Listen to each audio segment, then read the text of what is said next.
My name is Gavin Evans, and this is my review of Indiana Jones and the Dial of Destiny. And I had zero expectations for this movie. I was nervous when Steven Spielberg left because he is what made the original trilogy so fantastic. And without him, it wouldn't be the same. And I know people love James Mangold, but he's nowhere near the level of director Spielberg is. So that got me worried. But then we got the first trailer, and as soon as Indiana said he doesn't believe in magic, I was out.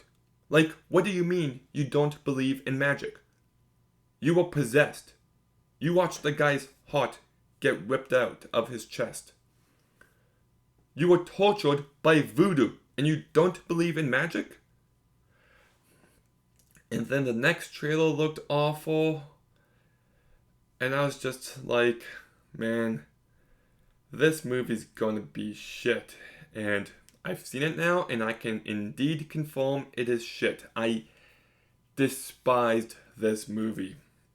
Because I love the original trilogy so much. And it ended on a perfect note. Now, they brought it back for Kingdom of the Crystal Skull, and I enjoyed that movie. I don't think it's as bad as people say, but they even gave Indiana the perfect ending there, and I was satisfied. I never needed to see this character again, but Disney couldn't help themselves. They had the rights, they wanted to use the IP, and it's just a real shame they did. Like, can't we leave well enough alone? I love Toy Story 4, and we're getting a Toy Story 5. We're going to keep doing Star Wars movies. We're going to keep doing MCU movies, even though nobody cares about it anymore. And it's just going to keep on coming, and it's never going to stop. And if it ever does stop, then reboot. And it's just disappointing that this is the state of Hollywood. Now, do not get me wrong. There are some movies based on IP that are really terrific. I just saw Spider-Verse again this week, and I'm going to go ahead and say it.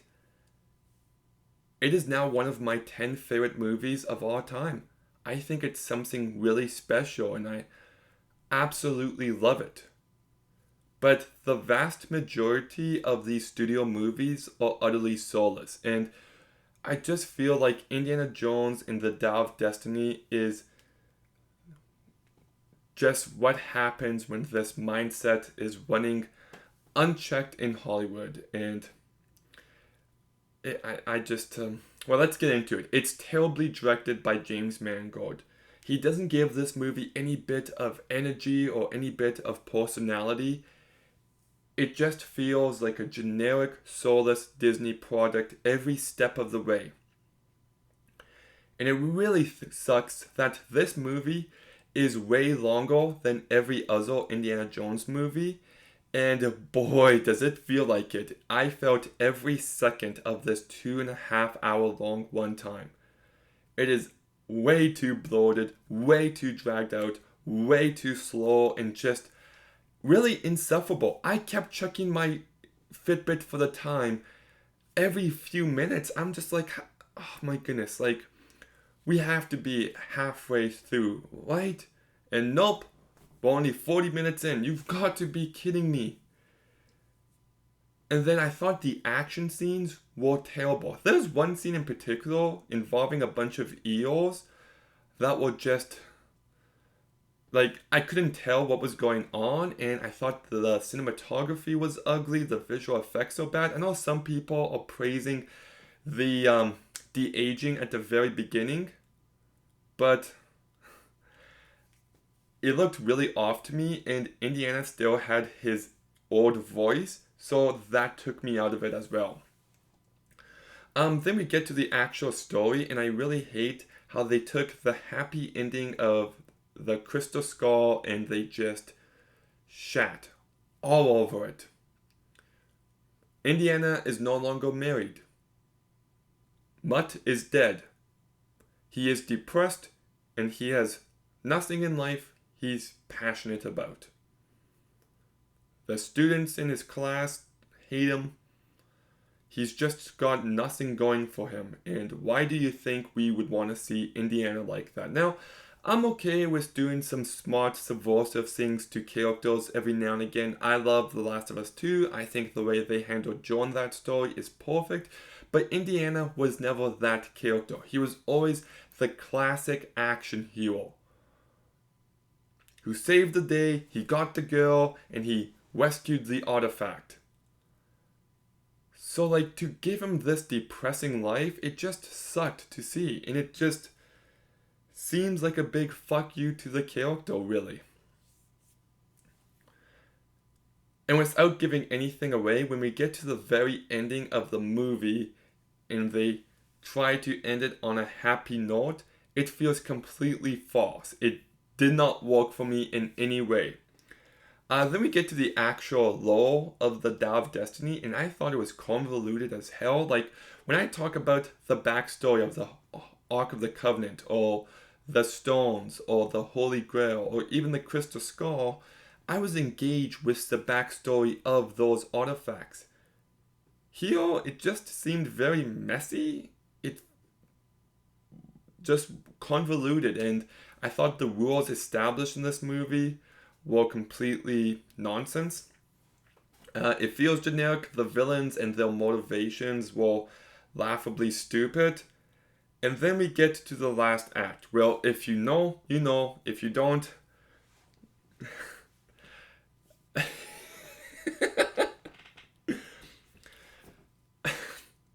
Well, first of all, it involves something that I'm sick of seeing at this point. Secondly is I miss the actual creepiness of the franchise. That's completely absent here. And the direction they do go in is just retarded. It doesn't work. I get the ideas they're going for. But no, just... It is one of those things that I do not know how this was written down by a dude and it got approved by like hundreds of people. Hundreds of people were involved with the actual shooting of it, and they kept in the movie. And it's not even fun in that so bad it's good kind of way. It's not campy. It's not entertaining. It's just no good. Then we get to the cast. And look, I love Harrison Ford, but we need to acknowledge something. He's 80 years old and you feel it. Like, the action sequences with him are pathetic and you don't buy them for a second. And that's okay, we all get older. But just embrace your age with grace. And his performance here really isn't that good either. He kind of comes across like an over-the-top caricature every now and again, especially in the first 20 minutes. So yeah, like, you know, I'd rather, instead of getting Harrison Ford for this movie, if he did another movie like Morning Glory, which is really great, by the way. So he can't even save this movie. Phoebe Waller-Bridge, now, everybody's giving her a hard time, and understandably, she did write this movie, and fact check, actually false, she only stars in it, my bad. She stars in it, and she doesn't do good with either, but she is not a talentless hack. Fleabag, she wrote, directed, and starred in, and it's phenomenal. She's very talented, but she needs to get away from these big blockbusters. I feel like they're wasting her talent and she's trying to do stuff with them that doesn't work, and and I hate her performance. Her character is so over the top with how much she loves money. She's meant to be an over the top capitalist, and she's like, oh wow, look at that artifact. I can't wait to see how much we'll get for it. She seemed like a character you would see in a spoof movie.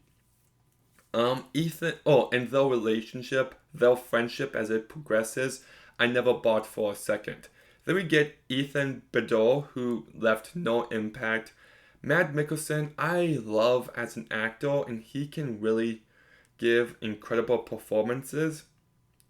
But he just gets wasted in this kind of role, and he's given nothing to work with. Boyd Holbrook is in this movie for some reason, like why the guy's a terrible actor and he's terrible here. The one guy I do want to mention though is Olivia Rectos. Like, this dude is massive, and I'm just like, man, this guy's really imposing. He's a real threat, and they completely waste him, but I liked his screen presence. And I will be honest, there was 2 moments where I was kind of enjoying myself for like 3 minutes. The first one is on top of the train at the very start, and the other one is when they're exploring underground stuff near the end. For about 10 minutes of the movie, I was slightly entertained, but that's not enough to save it from everything else that I hated in this movie. Like, it is just, take a story like Uncharted 4, which has love and respect for the characters and their relationship. And they told a story with thematic depths and real emotion, and it was the perfect send-off to Nathan Drake. While this movie is the inverse of that. They hated this character, they disrespected him every step of the way, they gave you a story with zero thematic depth, zero effective character work, and it's just emotionless, and it just sucks. This movie is utterly soulless, and I really need to repeat myself when I say it is boring. I was on the verge of falling asleep almost the entire time. There were kids running up and down the aisle in my theaters. This movie is not going to be a hit with families. I'm telling you that now. It is lifeless. It is dull, bland, boring, whatever other word you want to use to describe it. It is soulless. It's terribly directed. It's ugly. The action is bad. The adventure elements are completely lacking. The story is a bunch of nonsense. There's no emotion, there's no thematic depth, despite its piss-poor attempt at it. It goes in the most ridiculous of directions. The cast does a bad job. And it just sucks. So I'm giving Indiana Jones and the Dial of Destiny a 1 out of 10.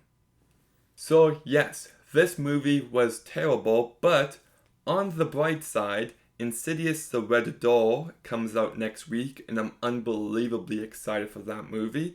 Then we've got Mission Impossible Dead Reckoning Part 1, which I'm excited for. We've got Oppenheimer, which I'm excited for. And then we've got Talk to Me, which I'm excited for. And I'm even looking forward to The Haunted Mansion. Now that said, Disney, what are you doing with this movie? Why are you releasing it after 2 insanely busy weekends and in the middle of summer? Like, The Haunted Mansion should be getting released in October. It's just common sense. Like, it's gonna flop, which is a shame because hopefully it's as good as it looks. But yeah, Indiana Jones and the Dial of Destiny. What do you think about it? Let me know in the comments down below. Make sure you like, comment, subscribe. Stay tuned for more videos soon. And Gavin.